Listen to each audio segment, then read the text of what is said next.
November 20, 1979, up to 500 militants attacked the Grand Mosque Al-Masjid al-Haram in Mecca, Islam's holiest site. Led by a 43-year-old religious fanatic, one Juhayman al-Otaybi, the militants occupied the Grand Mosque for nearly 2 weeks, in the process shaking the Saudi regime to its core. The ensuing gun battles and attempts by Saudi security forces to retake the mosque officially cost over 255 lives, including 127 members of the security forces.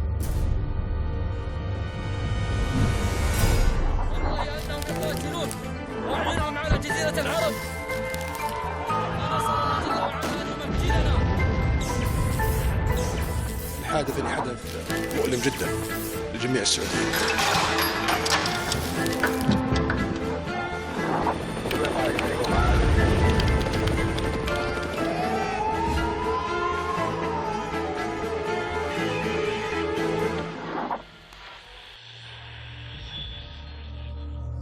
The ringleader, the charismatic Juhayman, survived the security operations, only to be later executed alongside 67 of his followers. Fact check 1. Juhayman al-Otaybi belonged to a Salafist group called Al-Jama'ah al-Salafiyya al-Muhtasiba. What was the most peculiar feature of this group? A. Extremism. B. Rejection of the Muslim Brotherhood ideology. C. Tribal affiliations. D. Links to Saudi intelligence.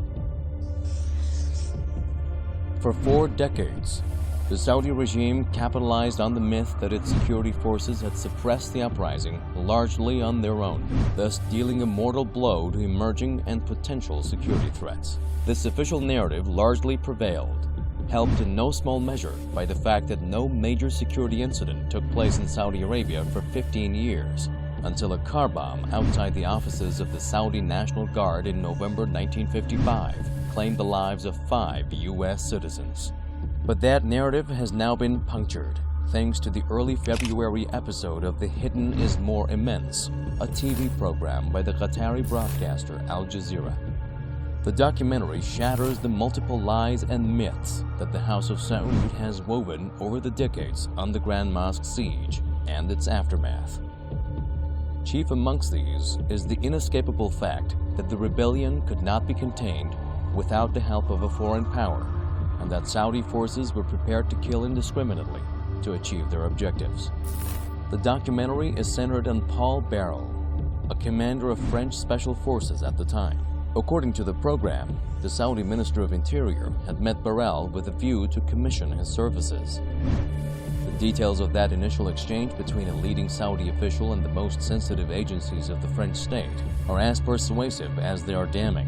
The Saudi pitch was sufficiently strong for former French President Giscard d'Estaing to give his official seal of approval, albeit secretly.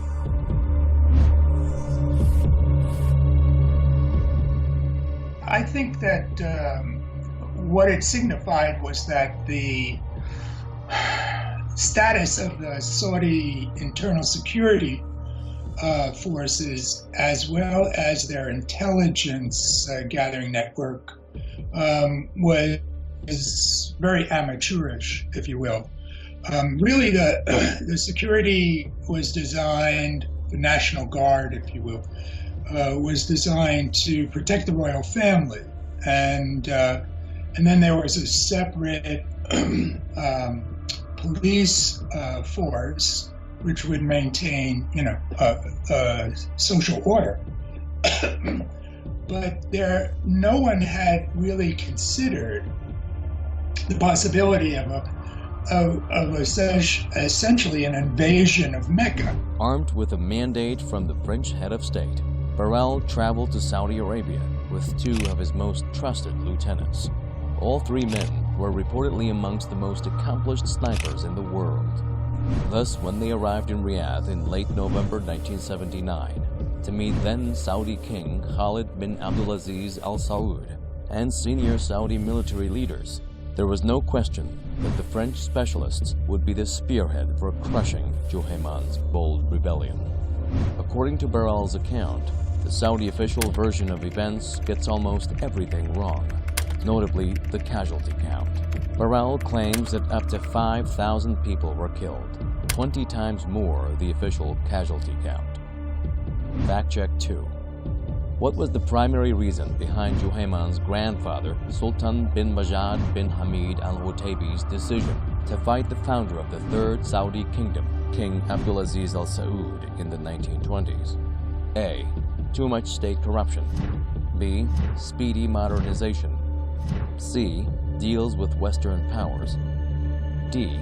Stopping raiding or looting parties into Iraq to kill and rob Shias.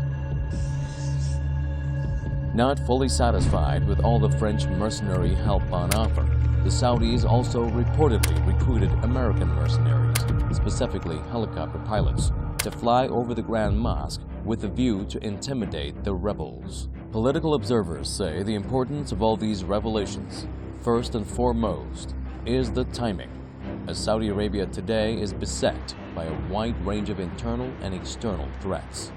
Who can forget Donald Trump's remarkable insult to his supposed allies back in October 2018, when he said the Saudi regime wouldn't last 2 weeks without U.S. support? We're protecting you. You might not be there for 2 weeks without us. We all know that if Trump says anything, it's probably wrong, no? I mean, the guy's a congenital liar, so you can't take anything he says. So maybe they can survive a month. I think that the Saudis have a lot of land and not much population. So they haven't got what you would really call an army, because they don't really have the population to build a numerous army, a modern army.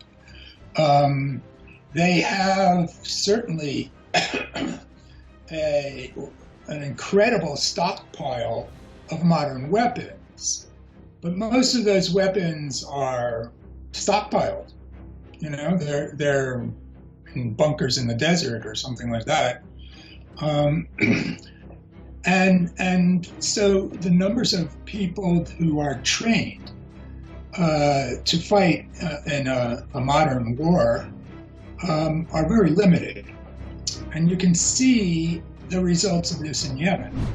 In light of Burrell's revelations, Trump is right on the money, as Saudi Arabia has neither the capacity nor the will to defend itself against serious national security threats.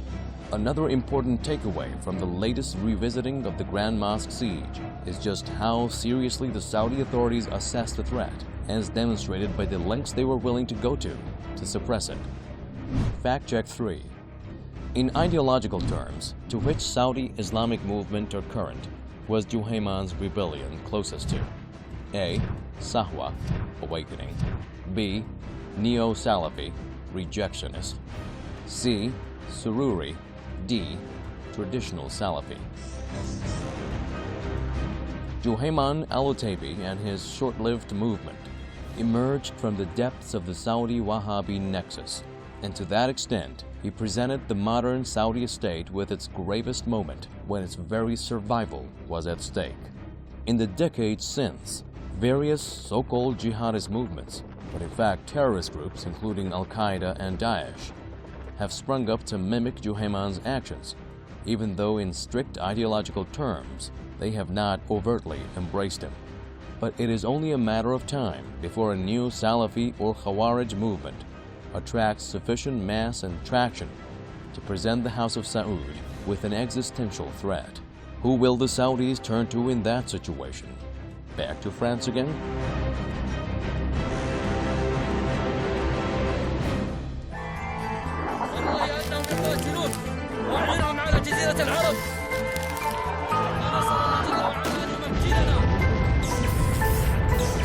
الحادث اللي حدث مؤلم جدا لجميع السعوديين.